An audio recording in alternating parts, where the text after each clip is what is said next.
آپ چونکہ defence minister بھی ہیں، سابق ڈی جی آئی آئی جو کہ اس وقت زیر حراست ہیں، ان سے تفتیش بھی ہو رہی ہے، وہ معاملہ کہاں تک پہنچا؟ اور جو پی ٹی آئی جو ڈاٹ کنیکٹ کر رہی ہے کہ جی یہ عمران خان صاحب جو کہہ رہے ہیں کہ جی انہیں اس لیے پکڑا گیا کہ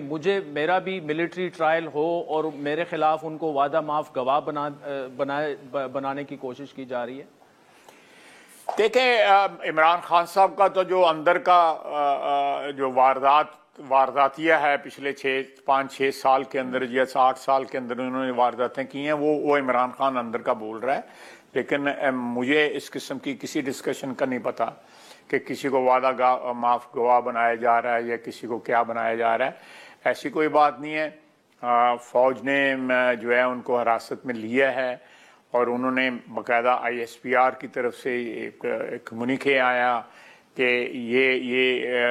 ایک ان کے خلاف اوفینسز جو ہیں پری ریٹائرمنٹ اور پوسٹ ریٹائرمنٹ کی ان کی ایکٹیویٹیز جو ہیں ان کے کو ریلیٹ کرتے ہیں اور انویسٹیگیشن کے لیے ان کو کسٹڈی میں لیا گیا ہے۔ جب انویسٹیگیشن کمپلیٹ ہوتی ہے اس کے بعد ان کے اوپر چارجز لگتے ہیں، کیا لگتے ہیں،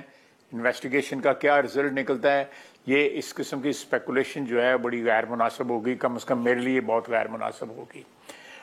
جہاں تک ان کا وعدہ معاف گواہ بننا جو ہے عمران خان کا، عمران خان صاحب اور وہ دونوں ایک دوسرے کو بہت اچھی طرح جانتے ہیں۔ میرا خیال ہے کہ یہ چھوڑیں، عمران خان صاحب پہ ہی چھوڑیں کہ وہ کوئی اس کے متعلق جو قیاس سرائی کرتے ہیں یا خیالات کا اظہار کرتے ہیں وہ جانیں اور ان کے خیالات اور قیاس سرائیاں جانیں۔